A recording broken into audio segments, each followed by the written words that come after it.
Welcome to Rebuild My Church Again, RMCA Bishop channel.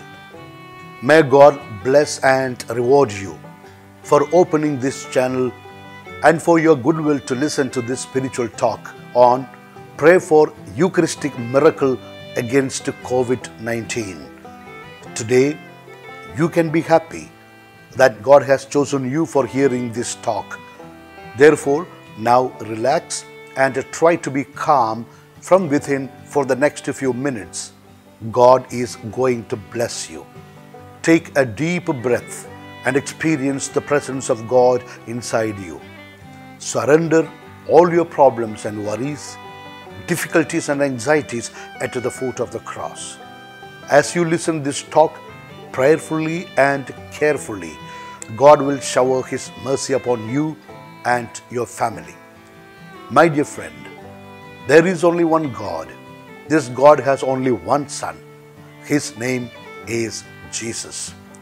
Therefore, let us confess in the words of the Bible, John 3:16, "For God so loved the world that He gave His only Son, that whoever believes in Him should not perish but have eternal life." God's own Son Jesus declared in John 6:51, "I am the living bread which came down from heaven. If anyone eats of this bread, he will live forever. And the bread which I shall give for the life of the world is my flesh." This is the key to understand the sacrament of Eucharist. Some people might consider it as a superstition. No problems. Let them think so. It may be so for those who do not have any faith. In the Gospel of Matthew 26:26, we learn, "Now as they were eating, Jesus took bread and blessed and broke it and gave it to the disciples and said, 'Take, eat, this is my body.'" The living bread about which Jesus spoke in John 6:51 is manifested in Matthew 26:26, where Jesus took the bread and transformed it into His living body. Now, naturally, a question might arise: is it possible? The answer is, nothing is impossible for God, as it is written in Matthew 19:26. But Jesus looked at them and said to them, "With the men this is impossible, but with God all things are possible." Now let us see what is possible with God. Everything is possible as we see God creating everything from nothing just by His own words. Where do we find it? In Genesis 1:3. "And God said, 'Let there be light,' and there was light." The light came from nothing. Merely by His powerful divine words, God created everything. Everything from nothing. Jesus is the second person in the triune God. Therefore, just transforming one thing into another thing is not at all impossible. And let us see what Jesus did at the wedding feast at Cana. In John chapter 3 verse 3, we find, "When the wine was failed, the mother of Jesus said to Him, 'They have no wine.' Then what happened? In verse 7 we read, Jesus said to the servants, 'Fill the jars with water.' And they filled them up to the brim. And then what happened? In verse 9 we read, "When the steward of the feast tasted the water now become wine, and did not know where it came from, though the servants who had drawn the water knew, the steward of the feast called the bridegroom and said to him, 'Every man serves the good wine first, and when men have drunk freely, then the poor wine. But you have kept the good wine until now.'" This is an example of the ability of Jesus changing water into wine.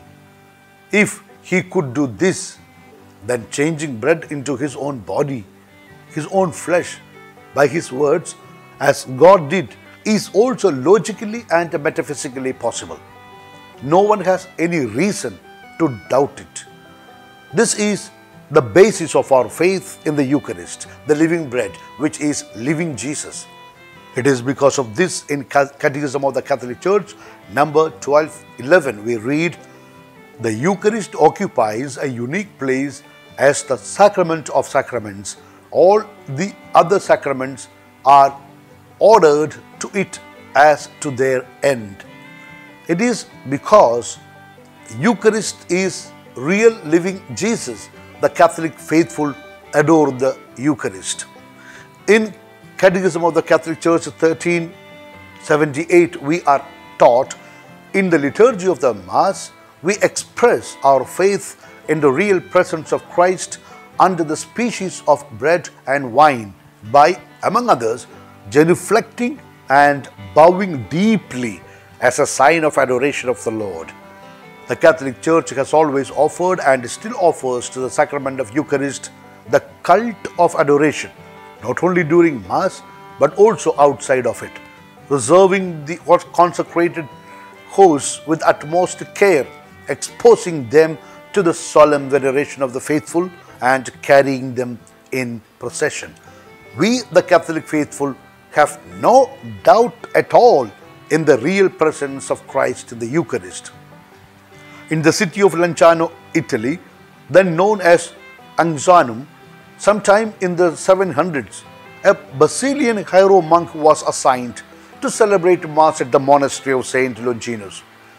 Celebrating in the Roman rite and using unleavened bread, the monk had doubts about the Catholic doctrine of transubstantiation, which is bread changing into the body of Christ at the words of the celebrant of the Mass. During the Mass, when he uttered the words of consecration, "This is my body, this is my blood," the priest saw the bread change into living flesh and wine change into blood. The miracle was contemporaneously investigated and confirmed by the Church. As of 2012, the relics of this miracle are kept in the Church of San Francesco in Lanciano. In 2004, St. Pope John Paul II recalled visiting the relics there while he was a cardinal. They are displayed in a silver and glass reliquary made in Naples in 1713. The life of St. Clare not only reveals to us the incredible devotion to the Blessed Sacrament and her deep trust in the Lord's protection, but it also demonstrates the power of the Holy Eucharist. Though she was feeble and sick, St. Clare chased away an army and prevented an attack on the monastery in which she lived with her sisters by holding high the monstrance. This is what she did. Prostrating herself before the Lord, she spoke tearfully to Christ. "Behold, my Lord, is it possible you want to deliver into the hands of pagans your defenseless handmaids, whom I have taught out of love for you? I pray you, Lord, protect these your handmaids, whom I cannot now save by myself." Suddenly a voice like that of a child resounded in her ears from the tabernacle. "I will always protect you." "My Lord," she added, "if it is your wish, protect also this city which is sustained by your love." Then the Virgin, raising a face bathed in tears, comforted the sisters, saying, "I assure you, daughters, that you will suffer no evil, only have faith in Christ." Upon seeing the courage of sisters, the army took flight and fled back over the walls they had scaled. This is the power of the Eucharist, which each Catholic has the privilege now to obtain through adoring and praying before the Blessed Sacrament. Pope Francis, as a youth, would often go by bus to the Basilica in 1954 and 1955 from his home in the Flores neighborhood in the outskirts of Buenos Aires. Yes, Pope Francis was one of the many faithful who made regular visits to the Basilica of the Blessed Sacrament in Buenos Aires, Argentina, to pray at night alongside his brother Oscar. What a beautiful example for the youth of our time. Since at that time there was no evening mass, many people who had been at parties during the day came to the Basilica on Saturday nights to pray and adore before the Blessed Sacrament. As RMCA Bishop Channel regular listener, I exhort you to take refuge in the power of the Eucharist. As Saint Clare of Assisi, let us also take protection from the Blessed Sacrament of the Eucharist to escape the attack of COVID-19 by praying and adoring before the Blessed Sacrament. If you follow this suggestion, I am sure miracles will happen for you.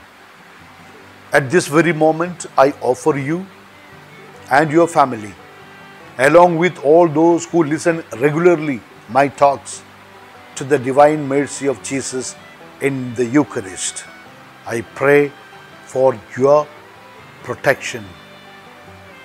Now, my dear friend, please be aware that Satan will block you from sending this spiritual message to your dear and beloved ones. Resist Satan, be bold, and send this message to everyone after taking the apostolic blessing. So, dear friend, keep maintaining the calmness in your heart which you are experiencing at this moment.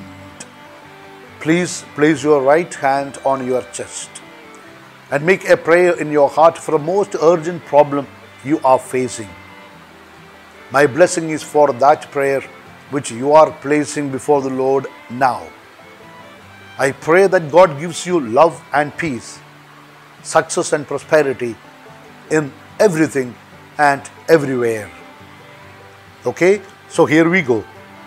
May Almighty God bless you in the name of the Father and of the Son and of the Holy Spirit. Amen. After a few hours from now, please listen one more talk if possible.